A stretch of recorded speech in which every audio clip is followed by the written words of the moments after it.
BJP ನಾಯಕರ ನಡುವೆ talk war ಜೋರಾಗ್ತಾ ಇದೆ. ವಿಜಯೇಂದ್ರ ಅವರ ಪ್ರತಿ ಹೇಳಿಕೆಗೆ ಸೋಮಣ್ಣ ಕೌಂಟರ್ ಕೊಟ್ಟಿದ್ದಾರೆ. ಬಿಎಸ್ವೈನೇ ಸಾಟಿ, ಸೋಮಣ್ಣಗೆ ಸೋಮಣ್ಣನೇ ಸಾಟಿ ಅಂತ ಸೋಮಣ್ಣ ಹೇಳಿದ್ದಾರೆ. ಯಡಿಯೂರಪ್ಪ ನಿಮ್ಗಷ್ಟೇ ನಾಯಕರಲ್ಲ, ನಮಗೂ ನಾಯಕರವರು. ಅನೇಕ ಗಣ್ಯರ ಸಾಲಿನಲ್ಲಿ ಯಡಿಯೂರಪ್ಪ ಕೂಡ ಇದ್ದಾರೆ, ಅವರು ಒಬ್ರು. ವಿಜಯೇಂದ್ರ ಏನ್ ಮಾಡಬೇಕು ಆ ಕಡೆ ಗಮನ ಕೊಡ್ಲಿ ಅವರು.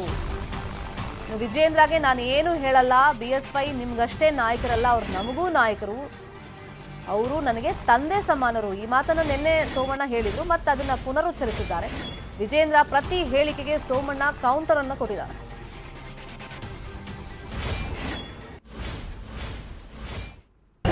ಯಡಿಯೂರಪ್ಪನವರು ತಮ್ಮ ಕುಟುಂಬವನ್ನು ಬೆಳೆಸಬೇಕಂತೇಳಿ ರಾಜ್ಯದಲ್ಲಿ ರಾಜಕಾರಣವನ್ನು ಮಾಡ್ತಾ ಇಲ್ಲ. ಯಡಿಯೂರಪ್ಪನವರು ಅವರ ಮಕ್ಕಳನ್ನ ರಾಜಕಾರಣದಲ್ಲಿ ತರಬೇಕು ಅಂತೇಳಿ ರಾಜ್ಯದಲ್ಲಿ ಪಕ್ಷ ಸಂಘಟನೆಯನ್ನು ಮಾಡಲಿಲ್ಲ. ಯಡಿಯೂರಪ್ಪನವರು ಯಾವತ್ತೂ ಕೂಡ ಕುಟುಂಬದ ಬಗ್ಗೆ ಚಿಂತನೆಯನ್ನು ಮಾಡಲಿಲ್ಲ. ಹಾಗಾಗಿ ಯಡಿಯೂರಪ್ಪನವ್ರನ್ನ ಟೀಕೆ ಮಾಡ್ತಕ್ಕಂಥ ಸಂದರ್ಭದಲ್ಲಿ ಎಚ್ಚರಿಕೆ ಇರಬೇಕು. ಯಡಿಯೂರಪ್ಪನವ್ರ ವಯಸ್ಸು ಬಗ್ಗೆ ಮಾತನಾಡ್ತಾರೆ. ಯಡಿಯೂರಪ್ಪನವ್ರು 80 ವರ್ಷ ಆಗಿದೆ ಅಂತ ಟೀಕೆಯನ್ನ ಮಾಡ್ತಕ್ಕಂಥ ಪ್ರಯತ್ನ ಮಾಡ್ತಾರೆ. ಬಂಧುಗಳೇ, ಎದೆಗೆ ಮುಟ್ಕೊಂಡು ಹೇಳ್ತಾನೆ, ಯಡಿಯೂರಪ್ಪರಿಗೆ 81 ವರ್ಷ ಆದ್ರೂ ಕೂಡ ಯಡಿಯೂರಪ್ಪರಿಗೆ ಸರಿ ಸಮಾನವಾಗಿ ಕಾಲಿಗೆ ಚಕ್ರವನ್ನ ಕಟ್ಕೊಂಡು ರಾಜ್ಯಾದ್ಯಂತ ಪ್ರವಾಸ ಮಾಡಿ ಯಡಿಯೂರಪ್ಪರಂತೆ ಕಾಲಿಗೆ ಚಕ್ರವನ್ನ ಕಟ್ಕೊಂಡು ಇವತ್ತು ಕೂಡ ರಾಜ್ಯದಲ್ಲಿ ಮತ್ತೊಮ್ಮೆ ಭಾರತೀಯ ಜನತಾ ಪಾರ್ಟಿ ಅಧಿಕಾರಕ್ಕೆ ತರ್ತೇನೆ ಅಂತಕ್ಕಂಥ ಹೇಳ್ತಕ್ಕಂಥ ಅಧಿಕಾರಕ್ಕೆ ಯಾವಂಗಾರ ಇದೆ ಗೊತ್ತಾಗತ್ತೆ. ಬಂಧುಗಳೇ, ಹಾಗಾಗಿ ಯಡಿಯೂರಪ್ಪರ ಬಗ್ಗೆ ಟೀಕೆಯನ್ನು ಮಾಡ್ತಕ್ಕಂಥವ್ರು ಹುಷಾರಾಗಿರ್ಬೇಕು ಅಂತಕ್ಕಂಥ ಮಾತನ್ನು ನೇರವಾಗಿ ಹೇಳ್ತೇನೆ ನಾನು. ಯಡಿಯೂರಪ್ಪನವ್ರ ಬಗ್ಗೆ ನಾವೆಲ್ಲೂ ಕೂಡ ಏನೋ ಒಂದು ಮಾತಾಡೋರಲ್ಲ. ಯಡಿಯೂರಪ್ಪನವ್ರು ನಿಮಗೆ ಎಷ್ಟು ನಿಮ್ಮ ತಂದೆ ಆಗಿರ್ಬೋದು. ನಾನು ಇಷ್ಟೇ ವಿಜಯೇಂದ್ರ ಅವ್ರಿಗೆ ಹೇಳೋದು, ಯಡಿಯೂರಪ್ಪನವರು ನಿಮ್ಗೊಬ್ಬರಿಗೆ ನಾಯಕರಲ್ಲ, ನಮಗೂ ನಾಯಕರೇ, ನಿಮ್ಮ ತಂದೆ.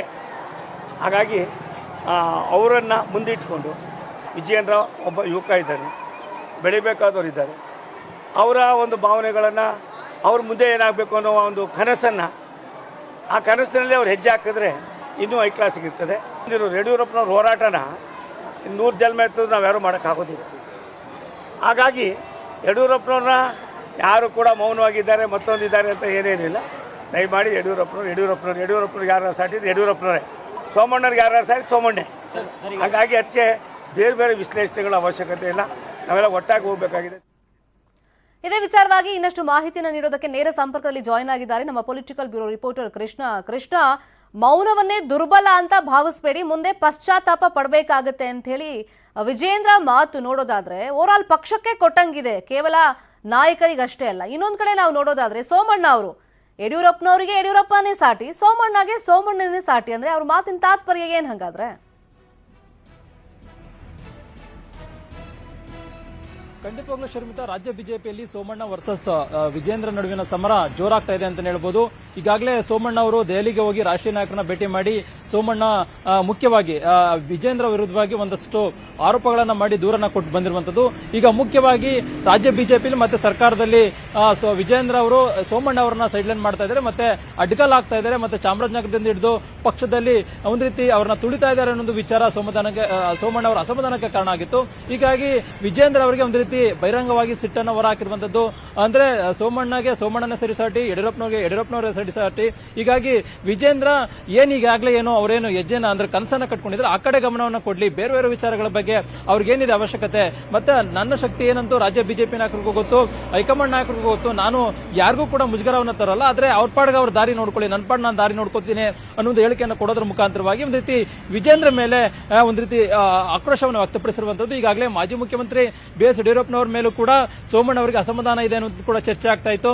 ಆದ್ರೆ ಈಗ ಯಡಿಯೂರಪ್ಪನವ್ರನ್ನ ಹೊಗಳುವಂತ ಒಂದು ಕೆಲಸವನ್ನು ಕೂಡ ಸೋಮಣ್ಣ ಅವರು ಮಾಡಿದರೆ. ಅಂದ್ರೆ ಯಡಿಯೂರಪ್ಪನವರು ಪ್ರಶ್ನಾತೀತ ನಾಯಕರು, ಅವರೆಲ್ಲರಿಗೂ ಕೂಡ ನಾನು ಕೂಡ ಅವರ ಗರಡಿಯಲ್ಲಿ ಬೆಳೆದಿದ್ದೇನೆ. ಮತ್ತೆ ಯಡಿಯೂರಪ್ಪನವ್ರ ಬಗ್ಗೆ ಯಾರಾದ್ರೂ ಮಾತಾಡಿದ್ರು ಕೂಡ ಕೊನೆಗೆ ಅವ್ರಿಗೆ ತಿರುಗುಬಾಣ ಆಗುತ್ತೆ, ಅವ್ರಿಗೇನೆ ದೊಡ್ಡ ಪರಿಣಾಮ ಬೀಳುತ್ತೆ. ಹಾಗಾಗಿ ನಾನು ಆ ರೀತಿಯ ಭಾವನೆ ನನಗೂ ಕೂಡ ಇದೆ, ಅವ್ರಿಗೆ ಗೌರವ ಕೊಡುವಂತ ಒಂದು ಕೆಲಸವನ್ನ ಮಾಡ್ತೀನಿ. ಆದ್ರೆ ವಿಜೇಂದ್ರ ಯಾರು ಅನ್ನೊಂದು ಪ್ರಶ್ನೆಯನ್ನ ಸೋಮಣ್ಣ ಅವರು ಪದೇ ಪದೇ ಮಾಡ್ತಿದ್ದಾರೆ. ಶರ್ಮಿತಾ, ಮುಖ್ಯವಾಗಿ ಈಗಾಗಲೇ ತುಮಕೂರಿನ ಕಾರ್ಯಕ್ರಮದಿಂದ ಶುರುವಾಗಿರ್ತಕ್ಕಂತಹ ವಿಜೇಂದ್ರ ಮತ್ತೆ ಸೋಮಣ್ಣ ನಡುವಿನ ಜಟಾಪಟಿ ಈಗ ರಾಷ್ಟ್ರೀಯ ಮಟ್ಟದಲ್ಲೂ ಕೂಡ ಚರ್ಚೆಗೆ ಗ್ರಾಸವಾಗಿರುವಂತದ್ದು. ಈಗಾಗಲೇ ಹೈಕಮಾಂಡ್ ನಾಯಕರ ಬಳಿ ಕೂಡ ಸೋಮಣ್ಣ ಅವರು ಇದೇ ವಿಚಾರವನ್ನು ಪ್ರಸ್ತಾಪವನ್ನ ಮಾಡಿದರೆ ಸೋಮಣ್ಣ ಅವರ ದಾರಿ ಏನಿದೆ, ಅವ್ರು ಹೋಗ್ತಾ ಇರುವಂತ ವೇ ಏನಿದೆ ಅದು ನಿಜವಾಗ್ಲೂ ಕೂಡ ಸರಿ ಇಲ್ಲ. ಒಂದು ರೀತಿ ಬೇರೆ ಬೇರೆ ನಾಯಕರನ್ನ ತುಳಿಯುವ ಒಂದು ಕೆಲಸವನ್ನ ಮಾಡ್ತಾ ಇದ್ದಾರೆ. ಹೀಗಾಗಿ ಅದಕ್ಕೆ ಬ್ರೇಕ್ ಹಾಕಬೇಕು ಅನ್ನೋ ಒತ್ತಾಯವನ್ನು ಕೂಡ ಮಾಡಿದರೆ ಅದಕ್ಕೆ ತಕ್ಕಂತೆ ಈ ಸೋಮಣ್ಣ ಅವ್ರಿಗೂ ಕೂಡ ಹೈಕಮಾಂಡ್ ನಾಯಕರು ಭರವಸೆಯನ್ನ ಕೊಟ್ಟಿದ್ದಾರೆ. ನಾವು ನೋಡ್ಕೊಳ್ತೀವಿ, ನಿಮ್ ಕೆಲಸ ನೀವು ಮಾಡಿ ಅನ್ನೋ ಒಂದು ಸೂಚನೆಯನ್ನ ಕೊಟ್ಟಿದ್ದಾರೆ. ಅದಕ್ಕೋಸ್ಕರವಾಗಿ ಈಗ ಸೋಮಣ್ಣ ಅವರು ಯಾವುದೇ ಅಸಮಾಧಾನ ಇಲ್ಲದೆ ಬರ್ತಕ್ಕಂಥ ದಿನಗಳಲ್ಲಿ ಪಕ್ಷವನ್ನ ಚುನಾವಣೆ ಗೆಲ್ಲಿಸುವಂತ ನಿಟ್ಟಿನಲ್ಲಿ ಕೂಡ ಕೆಲಸಕ್ಕೆ ಮುಂದಾಗುವ ನಿಟ್ಟಿನಲ್ಲಿ ನಾನು ಕೆಲಸವನ್ನ ಮಾಡ್ತೇನೆ, ಮತ್ತೆ ವಿಜಯ ಸಂಕಲ್ಪ ರಥಯಾತ್ರೆಗಳು ಕೂಡ ಭಾಗವಹಿಸ್ತೇನೆ ಅಂತ ಹೇಳಿಕೆಯನ್ನು ಕೊಡೋದ್ರ ಮುಖಾಂತರವಾಗಿ ಒಂದು ರೀತಿ ವಿಜಯೇಂದ್ರಿಗೆ ತಿರುಗೇಟು ಕೊಡುವಂತದ್ದು, ಆ ಮುಖಾಂತರವಾಗಿ ರಾಷ್ಟ್ರೀಯ ನಾಯಕರೇನು ಆಜ್ಞೆನ ಮಾಡಿದ್ರೆ ಅದ್ರ ತಕ್ಕಂತೆ ಕೆಲಸ ಮಾಡ್ತೀನಿ ಅನ್ನೋ ಮಾತನ್ನ ಸೋಮಣ್ಣ ಅವರು ಹೇಳಿರುವಂತದ್ದು. ಶರ್ಮಿತಾ, ಥ್ಯಾಂಕ್ ಯು ಕೃಷ್ಣ ಈ ಕ್ಷಣದ ಅಪ್ಡೇಟ್ಸ್ಗೆ.